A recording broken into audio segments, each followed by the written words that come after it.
24 साल बाद कल फीफा वर्ल्ड कप में अर्जेंटीना और इंग्लैंड के बीच जो भिड़ंत हुई वो फिर से एक बार यादगार बन गई। डिफेंडिंग चैंपियन अर्जेंटीना ने इंग्लैंड के सपने को चकनाचूर करते हुए फाइनल में अपनी जगह बनाई। इंग्लैंड के खिलाफ सेमीफाइनल में लंबे समय तक पिछड़ने के बावजूद लियोनेल मेसी की टीम ने आखिरी मिनटों में शानदार वापसी करते हुए जीत दर्ज की और अब खिताबी मुकाबले में उनका सामना होगा स्पेन के साथ। अटलांटा से अभिषेक महाजन की ये रिपोर्ट।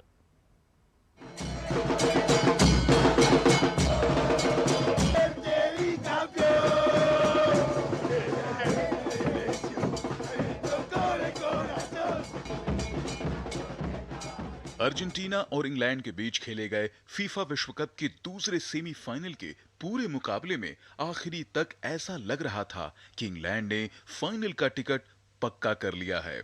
मैच के 55वें मिनट में एंथनी गॉर्डन के गोल ने थ्री लॉयंस को बढ़त दिलाई और अनुशासित रक्षात्मक खेल के दम पर इंग्लैंड 60 साल बाद विश्व कप फाइनल में पहुंचने की ओर बढ़ता दिखाई दे रहा था। लेकिन चैंपियन टीम आखिरी सीटी बजने तक हार नहीं मानती। विश्व फुटबॉल के सबसे बड़े मंच पर अर्जेंटीना ने एक और यादगार वापसी की। 85वें मिनट में एंजो फर्नांडिस ने बराबरी का गोल दागा, जबकि इंजरी टाइम में मैदान पर उतरे लाउतारो मार्टिनेज ने विजयी गोल कर इंग्लैंड का सपना चकनाचूर कर दिया। अर्जेंटीना! अर्जेंटीना! आज हम आए यहाँ मैच देखने अर्जेंटीना और इंग्लैंड के बीच में और अर्जेंटीना जीत गई है। We really enjoyed ourselves here. Argentina के कप्तान लियोनेल मेसी भले ही गोल नहीं कर सके, लेकिन उन्होंने एक बार फिर साबित कर दिया कि उन्हें फुटबॉल इतिहास के महानतम खिलाड़ियों में क्यों गिना जाता है। उनकी शानदार विजन, नेतृत्व क्षमता और 2 निर्णायक असिस्ट ने अर्जेंटीना की इस ऐतिहासिक वापसी में अहम भूमिका निभाई। मैच खत्म होने की काफी देर बाद तक जश्न का सिलसिला जारी रहा। अटलांटा की सड़कों और स्टेडियम में हर तरफ आसमानी और सफेद रंग की जर्सियों का सैलाब उमड़ पड़ा। अर्जेंटीना के प्रशंसकों ने टीम की इस यादगार जीत का जमकर जश्न मनाया। अब मंच तैयार है विश्व फुटबॉल के सबसे बड़े मुकाबले के लिए। डिफेंडिंग चैंपियन अर्जेंटीना का सामना फाइनल में स्पेन से होगा, जहां दोनों टीमें फुटबॉल की सबसे प्रतिष्ठित ट्रॉफी जीतने के लिए आमने सामने होंगी। अटलांटा से अभिषेक महाजन की रिपोर्ट। और मैच खत्म होने के काफी देर बाद तक जश्न का सिलसिला जारी रहा। अटलांटा की सड़कों और स्टेडियम में हर तरफ आसमानी और सफेद रंग की जर्सियों का मानो सैलाब सा उमड़ पड़ा। अर्जेंटीना के प्रशंसकों ने टीम की इस यादगार जीत का जमकर जश्न मनाया। हमारे संवाददाता अभिषेक महाजन ने स्टेडियम के बाहर मौजूद प्रशंसकों से बातचीत की। कमाल का मुकाबला देखने को मिला। सेमीफाइनल 2 में अर्जेंटीना ने इंग्लैंड को मात दे दी और 85वें मिनट में पहला गोल हुआ और एक तरह से एक समय ये लग रहा था कि शायद अर्जेंटीना वो मुकाबला हार जाएगी, लेकिन कमाल का कमबैक। कुछ फैंस हमारे साथ हैं, स्पेक्टेटर्स जो अंदर मैच देख रहे थे अटलांटा स्टेडियम में। क्या कहना चाहेंगे, आप कहाँ से हैं और ये मैच देखने आए हैं specially?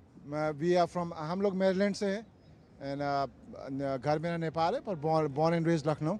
So it was a very nice game. Argentina played very good. They came from the back.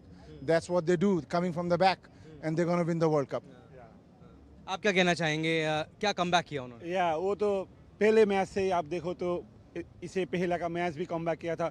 एक गोल जब हो गया इंग्लैंड का, हम लोग like we are waiting for another one and we got it. We enjoyed the game. It was very beautiful game. एक समय ये लगा था कि जब 85वें मिनट तक कोई गोल नहीं हुआ था कि अर्जेंटीना शायद ये मैच जीत नहीं पाए। नहीं, ऐसा कभी भी नहीं लगा, because Argentina is Argentina. You have to have faith ना, you have to have faith. So विश्वास करते रहते हैं ना। Yes. हाँ, round of 32 Cape Verde, 16 Egypt, quarter final Switzerland, all come back right. फिर again I don't know for some reason लग रहा है आदत पड़ गई है कि पड़ गई है फैन को टॉर्चर देने की, लेकिन इन द एंड मजा आ रहा है।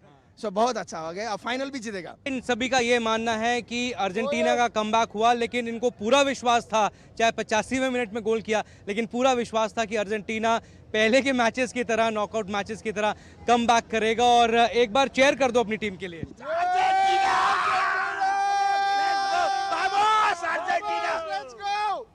चलिए, बहुत शुक्रिया हमसे बातचीत करने के लिए। कैमरामैन शुभम शर्मा के साथ अभिषेक महाजन, डीडी न्यूज़, अटलांटा। तो इस वर्ल्ड कप में एक बात तो साबित हो गई कि अर्जेंटीना आखिरी सीटी बजने तक हार नहीं मानती। अर्जेंटीना आखिरी पलों का बादशाह है। कल इंग्लैंड के खिलाफ आखिरी 7 मिनटों में खेल को मेसी और उनकी टीम ने ऐसा पलटा कि इंग्लैंड को सोचने का भी मौका नहीं मिला। मेसी के 2 बेहतरीन पास ऐसे दिखे जिसे एंजो फर्नांडिस और मार्टिनेज ने गोल में तब्दील कर दिया। शॉर्ट कॉर्नर पर एंजो फर्नांडिस ने 85वें मिनट में जाकर के गोल किया। इंजरी टाइम में लाउटारो मार्टिनेज ने हेडर के जरिए गोल किया और इस गोल के साथ इंग्लैंड का 1966 के बाद विश्व चैंपियन बनने का सपना टूट गया। वैसे अर्जेंटीना ने राउंड ऑफ 16 में भी आखिरी पलों में ही जीत दर्ज की थी। इजिप्ट के खिलाफ मैच में आखिरी 13 मिनट में मैच का रुख मोड़ दिया था। मेसी नॉकआउट राउंड में 10 असिस्ट करने वाले पहले खिलाड़ी बन गए हैं। अर्जेंटीना के लिए एक बड़ी कामयाबी है और टीम 7वीं बार विश्व कप के फाइनल में पहुंची है। इससे पहले साल 1930, 1978, 1986, 1990, 2014, 2022 और अब 2026 में टीम फाइनल में पहुंची। अर्जेंटीना ने इंग्लैंड को 28 सालों के बाद हराया। टीम ने इससे पहले 1998 में इंग्लैंड को मात दी थी।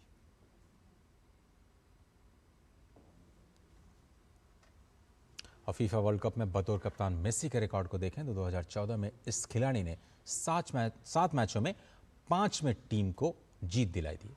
1 में हार और 1 मुकाबला ड्रॉ रहा। टीम ने रनर अप के तौर पर अपना कैंपेन खत्म किया। वहीं 2018 के विश्व कप में देखें तो 4 मैच में 1 जीत टीम को मिली, 2 हार का सामना करना पड़ा, जबकि 1 मुकाबला ड्रॉ रहा था। टीम राउंड ऑफ 16 से बाहर हो गई, जबकि 2022 में 7 मैचों में 4 में जीत मिली, 2 मुकाबले ड्रॉ रहे और 1 में हार का सामना करना पड़ा। लेकिन टीम विजेता के तौर पर सामने आई। 2026 में मौजूदा विश्व कप में अब तक टीम ने 7 मैच खेले हैं, 7 में जीत दर्ज की है। टीम फाइनल में है और सामना होगा स्पेन के साथ। इंग्लैंड और अर्जेंटीना के बीच खेले गए मुकाबले में अर्जेंटीना का दबदबा साफ नजर आया। गेंद पर नियंत्रण से लेकर के आक्रमण तक अर्जेंटीना की टीम ही आगे रही। अर्जेंटीना ने मैच में 64.2% पोजीशन अपने नाम रखा और इंग्लैंड के पास केवल 35.8% गेंद का कब्जा रहा। अटैकिंग खेल की बात करें तो अर्जेंटीना ने इंग्लैंड के डिफेंस पर लगातार दबाव बनाए रखा। अर्जेंटीना ने कुल 15 शॉट्स लगाए, इंग्लैंड की टीम केवल 5 शॉट्स ही ले पाई। अटैक लेवल में भी अर्जेंटीना ने बड़ी बढ़त बनाई और 28 अटैक दर्ज किए। इंग्लैंड सिर्फ 7 अटैक कर पाया। हालांकि गोलकीपिंग में इंग्लैंड के गोलकीपर ने बेहतरीन प्रदर्शन किया। इंग्लैंड की ओर से 3 शानदार सेव्स देखने को मिले, जबकि अर्जेंटीना के गोलकीपर को सिर्फ 1 बार बचाव करना पड़ा।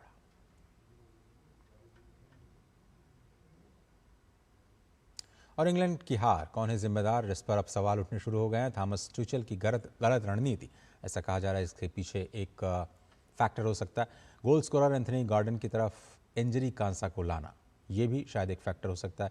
देरी से आए जो बदलाव हुए उसकी वजह से टीम का भरोसा थोड़ा सा डिगा और एक कंसिस्टेंसी जो टीम को मिलती है वो मिल नहीं पाई। अर्जेंटीना को वापसी का मौका मिल गया और एक बार जब अर्जेंटीना वापस आती है तो फिर जो लय में उनकी टीम काम करती है, जो टीम वर्क है वो भारी पड़ती है।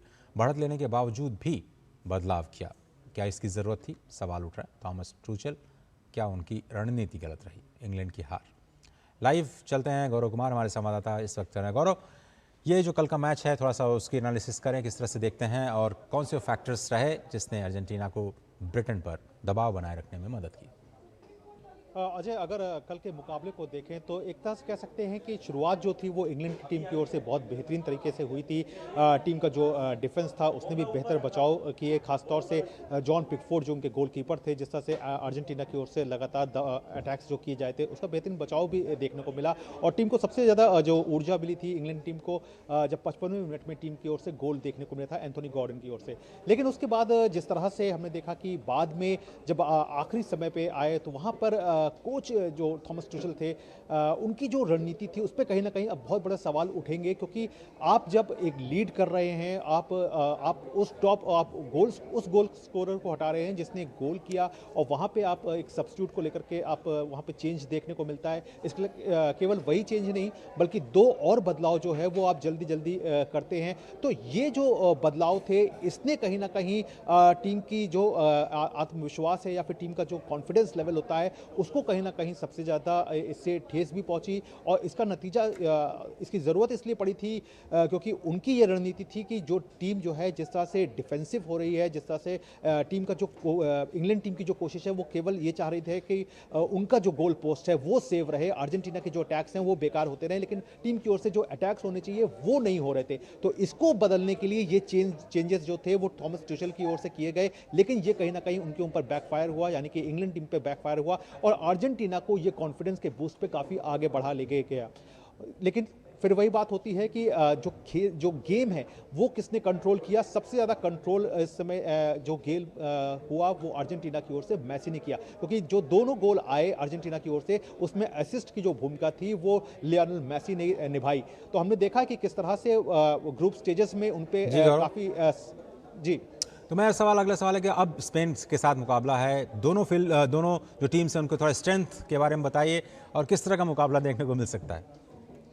देखिए, अगर सबसे पहले बात करें स्पेन की बात करें तो स्पेन की जो है वो गेंद पर जो कंट्रोल है वो बहुत ज़्यादा दमदार है। वो बहुत कंट्रोल तरीके से अपने गेम को संगठित रूप से खेलते हैं, छोटे छोटे पास के बल पे वो आगे बढ़ते हैं और वहाँ पे कोई एक नाम जो है वो हावी नहीं है, बल्कि पूरी टीम में कई ऐसे नाम हैं, जैसे कि हमने देखा है कि मिकेल मेरिनो है, मिकेल ओयाज़बल है, लामिन यमाल तो है ही है, साथ ही साथ फेरन टोरेस है। तो ये वो नाम है जो लगातार जो है वो अपने आप को सामने रख रहे हैं। तो और टीम पर सबसे बड़ी बात क्या है कि टीम जो है वो अंडरडॉग के तौर पे यहाँ पर सामने इस पूरे वर्ल्ड कप में रही है। टीम से बहुत ज़्यादा जो है वो उम्मीदें किसी को भी नहीं थी, यहाँ तक पहुँचेगी इस बात की तो बिल्कुल भी संभावना जो है वो फुटबॉल पंडितों ने लगाई भी नहीं थी। लेकिन इसका एक बड़ा फ़ायदा जो होता है वो हर एक टीम को मिलता है। तो ये एक टीम की सबसे बड़ी एक ताकत भी बन करके स्पेन की टीम की ताकत।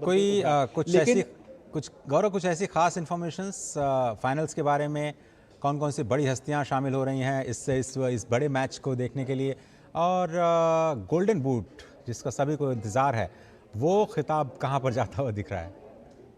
देखिए, जहाँ तक आपने बड़ी हस्तियों की बात की तो जाहिर तौर पर ये मैच वाले दिन जो, क्योंकि ये मैच जो है वो न्यूयॉर्क के न्यू जर्सी में होगा, तो जाहिर तौर पर यहाँ पे फुटबॉल से जुड़ी हुई तमाम जो बड़ी हस्तियाँ हैं वो भी मौजूद रहेंगी। इसके अलावा फीफा ने जो है वो क्लोजिंग सेरेमनी जो है वो बहुत विशाल स्तर पर करने की एक बात को सामने रखा है। तो उस दरमियान जो है वो कई बड़ी हस्तियाँ, चाहे वो राजनीतिक स्तर पर हों, चाहे वो फिल्मी जगत से हों या फिर खेल जगत से हों, कई हस्तियाँ जो है वो वहाँ पर मौजूद होती हुई नजर आएंगी। जहां तक आपने गोल्डन बूट का सवाल किया तो ये रेस जो है वो किलियन एम्बापे और लियोनेल मेसी के बीच में अब काफी कांटे की जंग जो है वो देखने को मिल रही है, क्योंकि दोनों के 8-8 गोल हैं। लेकिन मेसी जो है वो आगे हैं क्योंकि उन्होंने 4 असिस्ट किया है। वहीं एम्बापे की बात करें तो उनके नाम पे 3 असिस्ट हैं, यानी 8 गोल हैं, 3 असिस्ट हैं। लेकिन दोनों के पास मौका है, जहां मेसी के पास मौका रहेगा कि फाइनल में जाकर के वो स्पेन के खिलाफ कमाल दिखाएं और अपनी गोल की संख्या को बढ़ाएं। वहीं पर कहना चाहिए एम्बापे के पास भी एक शानदार मौका होगा जब तीसरे स्थान के लिए उनकी टीम जो है वो इंग्लैंड से भिड़ेगी। तो इन दोनों के बीच तो एक कांटे की टक्कर देखने को मिलेगी। इसके अलावा अगर बाद में चले तो यहाँ पे इंग्लिश कप्तान जो है वो हैरी केन है, जिनके नाम पे 6 गोल है। वहीं पे उनके साथी जो है जूड बेलिंगम, वो भी इंग्लैंड से आते हैं, उनके नाम पे भी 6 गोल हैं। तो यहाँ पे इंग्लैंड के इन दोनों खिलाड़ियों के लिए भी कम से कम एक मौका यहाँ पे बनता हुआ नजर आ रहा है, अगर इंग्लैंड की टीम जो है वो फ्रांस को चौंकाती है तीसरे स्थान के मुकाबले के लिए, और ये दोनों खिलाड़ी जो है अहम भूमिका निभाते हैं। तो यहाँ पर गोल्डन बूट की जो रेस है वो बहुत रोमांचक होती हुई नजर आएगी। मेरा अंतिम सवाल गौरव, भारतीयों की अगर हम बात करें, भारत में फीफा का इस बार का फीवर कैसा रहा, किस तरह के रिएक्शंस मिले, भारतीयों का झुकाव किस ओर आपको जाता हुआ दिखाई दे रहा है?